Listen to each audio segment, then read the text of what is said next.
Assalamualaikum warahmatullahi wabarakatuh. Waalaikumsalam warahmatullahi wabarakatuh. Saya Rani Alfia akan menjelaskan tentang sistem reproduksi pria. Saya Meraka Alfes Putra akan menjelaskan reproduksi wanita.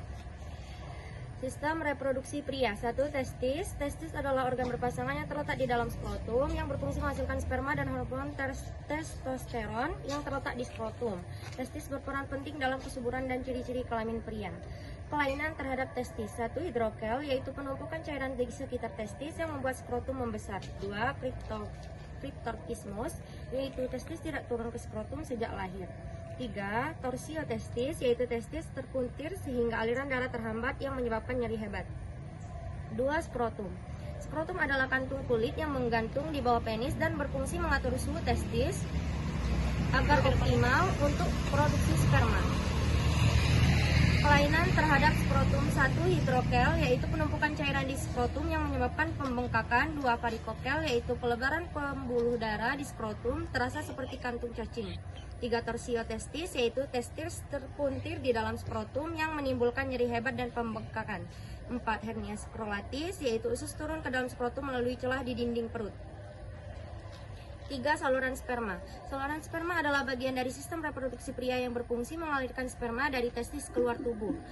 Bagian saluran sperma, epididymis, vas deferens, dan uretra. Bagian saluran sperma. 1. Epididymis, yaitu tempat pematangan dan penyimpanan sperma sementara. 2. Vas deferens, yaitu saluran utama yang membawa sperma dari epididymis menuju uretra.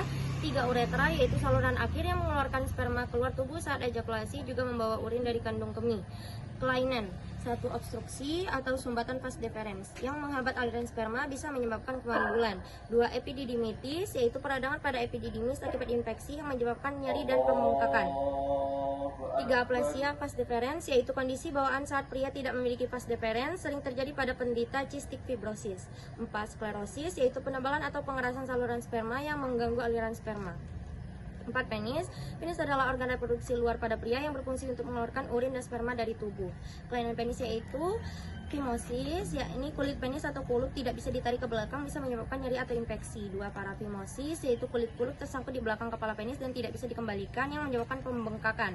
3. Hispospadia, yaitu lubang uretra berada di bawah penis bukan di ujung. Epispadia, yaitu lubang uretra berada di atas penis. Penyakit Peyronie, yaitu penis melengkung abnormal saat ereksi akibat jaringan perut. 5. Kelenjar aksesoris. Kelenjar aksesoris adalah kelenjar yang membantu proses reproduksi pria dengan menghasilkan cairan yang membentuk air mani atau semen. Terdiri dari kelenjar vesicula atau seminalis yang menghasilkan cairan kaya gula fruktosa untuk memberi energi pada sperma. 2. Kelenjar prostat, yaitu menghasilkan cairan putih susu yang melindungi dan menyeimbangkan pH sperma. 3. Kelenjar bulbouretra, yaitu chopper, menghasilkan lendir untuk melumasi uretra dan menetapkan sisa urin sebelum ejakulasi. Kelainannya, peradangan prostat atau prostatitis, yaitu menyebabkan nyeri saat buang air kecil dan ejakulasi. 2. Pembesaran prostat gina atau BPH, menekan uretra, mengganggu aliran urin. 3. Kanker prostat, yaitu pertumbuhan sel abnormal pada kelenjar prostat, berbahaya dan dapat menyebar. 4. Sumbatan pada vesicula seminalis, yaitu menghambat keluarnya cairan semen, bisa menyebabkan infertilitas. 5. Peradangan kelenjar chopper, jarang terjadi tapi bisa menyebabkan nyeri dan gangguan ejakulasi. Penyakit pada reproduksi pria. 1. Gonore, merupakan infeksi menular seksual yang disebabkan oleh bakteri Neisseria gonorrhoeae. Akibatnya timbul rasa nyeri saat buang air kecil, kornana dari ujung penis, dan jika tidak diobati bisa menyebabkan infertilitas atau kemandulan. 2. Sifilis, penyakit menular seksual akibat bakteri Treponema pallidum yang mengakibatkan muncul luka tanpa rasa sakit di penis, ruam di tubuh.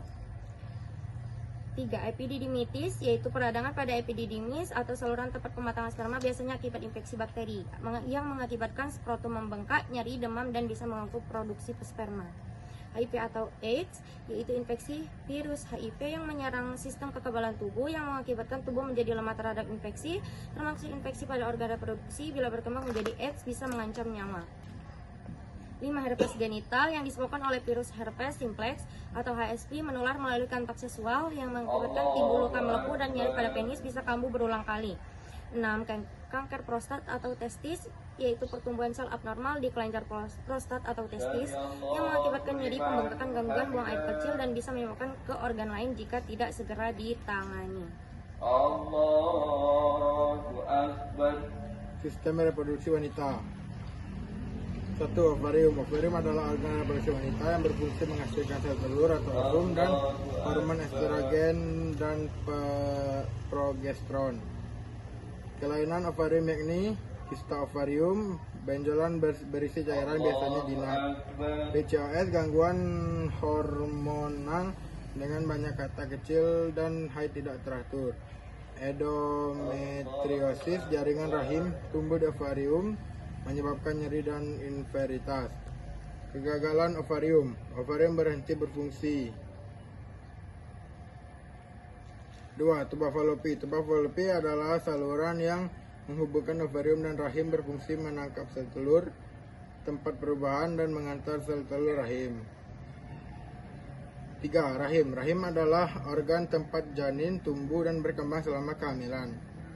Kelainan bawaan terhadap rahim yakni uterus di delpis, rahim ganda dengan 2 serviks atau 2 vagina. Uterus unicornis, hanya satu sisi rahim yang berkembang dan memiliki tuba falopi tunggal. 3. Aplasia uterus atau agenesis, rahim tidak berfungsi sama sekali atau sindrom Mayeroid-Hanes.